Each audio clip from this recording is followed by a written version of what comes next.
Gautam neuro care brain stroke migraine fits brain and spine surgeries కి best neuro surgeon. నవ్వినోడి ముందు కాలు జారినట్టాయి. ఎన్నికలో ఓడిపోయిన బీఆర్ఎస్ చెప్పిందే జరగబట్టాయి. నాట్లు వేసే కాలం దాటిపాయి. ఇంకా రైతు బంధు రాకపాయ్. ఎకరానికి 15,000 ఇస్తామని చెప్పా. పాత పైసైనా పడకపాయ్. సరిగా ఇవే మాటలు ఇప్పుడు తెలంగాణ రైతుల నుంచి వినిపిస్తున్నాయి. రైతు బంధును రైతు భరోసాగా మార్చి ఎకరానికి 15,000 రూపాయల పంట సాయం అందిస్తామని చెప్పిన కాంగ్రెస్ ప్రభుత్వం ఇప్పటి వరకు యాసంగి డబ్బులు అకౌంట్లలో వేయలేదు. దీంతో రైతులు ప్రభుత్వం వైపు ఎదురు చూస్తున్నారు. గత ప్రభుత్వం బీఆర్ఎస్ డిసెంబర్ లేదా జనవరి మొదటి వారంలో యాసంగి డబ్బులు, జూన్ లేదా జూలైలో వానాకాలం డబ్బులు వేస్తూ వచ్చేది.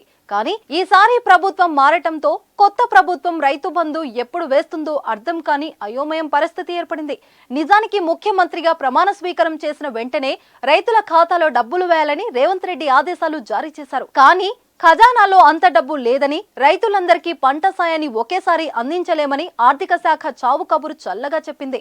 ఇంతకు ముందు బీఆర్ఎస్ ప్రభుత్వ గల్ల పెట్టే ఖాళీ చేసి వెళ్లిందని, ఆర్థిక నిధులు లేవని చెప్పుకొచ్చారని సమాచారం ఉంది. దీంతో కేవలం 30 లక్షల మంది రైతులకు మాత్రమే, అంటే 2 ఎకరాల లోపు ఉన్న రైతులకు మాత్రమే రైతు బంధు డిపాజిట్ అయింది. ఇంకా 50% మంది రైతులకు రైతు బంధు అందాల్సిందే. ప్రభుత్వం దగ్గర సరిపడా ఖజానా లేకపోవడం వల్లే రైతు బంధు ఆలస్యం అవుతుందని వ్యవసాయ మంత్రి తుమ్మల నాగేశ్వరరావు క్లారిటీ కూడా ఇచ్చారు.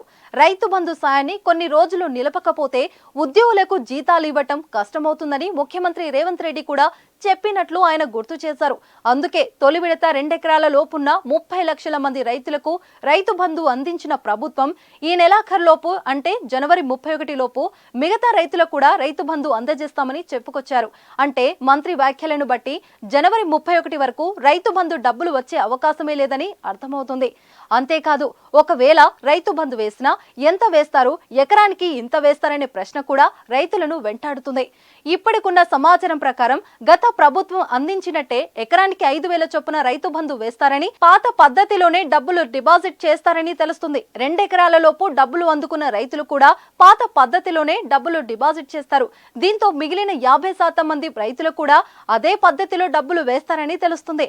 నిజానికి కాంగ్రెస్ పార్టీ రైతు బంధును పేరును రైతు భరోసా మార్చి ఎకరానికి 15,000 రూపాయల పంట సాయం అందిస్తామని ఎన్నికలో ప్రచారం చేసింది. కాకపోతే ప్రభుత్వం వచ్చిన 100 రోజుల్లోనూ తమ హామీలను అమలు చేస్తామని చెప్పింది. అధికారంలోకి వచ్చిన వెంటనే మహాలక్ష్మి పథకం కింద మహిళలకు బస్సులో ఉచిత ప్రయాణం కల్పించింది. రేపో మాపో కరెంటు బిల్లులపైన కూడా నిర్ణయం తీసుకునే వీలు కనిపిస్తుంది. ప్రతి ఇంటికి 200 యూనిట్ల విద్యుత్తును ఫ్రీగా ఇవ్వాలని, అది కూడా 24 గంటల అందించాలని నిన్న జరిగిన రివ్యూ మీటింగ్ లో సీఎం రేవంత్ రెడ్డి సూచించినట్లు తెలుస్తుంది. ఈ దిశలోనే రైతు బంధు పైన కూడా త్వరలోనే విధి విధానాలను ఖరారు చేసే వీలుంది. అయితే రైతు పట్టాదారు పాసు పుస్తకంలో ఉన్న మొత్తం భూమికి కాకుండా ఆ రైతు ఎంత భూమిని సాగు చేస్తున్నారో అంతే భూమికి రైతు భరోసా కింద పంట సాయం అందిస్తారని తెలుస్తుంది. మొన్న జరిగిన ప్రజాపాలన దరఖాస్తు ఫారంలో కూడా సాగు చేస్తున్న భూమి ఎంత అనే కాలం పెట్టి ఆ వివరాలను కూడా ప్రభుత్వం సేకరించింది. అంతేకాదు, కొత్తగా తీసుకొచ్చే విధానాలను వచ్చే అసెంబ్లీ బడ్జెట్ సమావేశాల్లో ప్రభుత్వం చర్చించే వీలు కూడా ఉంది.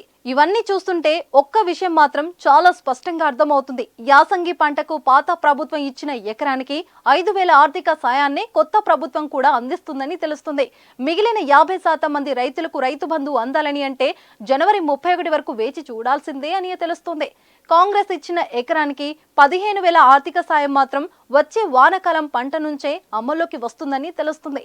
చూద్దాం రేవంత్ రెడ్డి ప్రభుత్వం రైతు బంధును ఎంత వేగంగా అమల్లోకి తీసుకువస్తుందో మరి.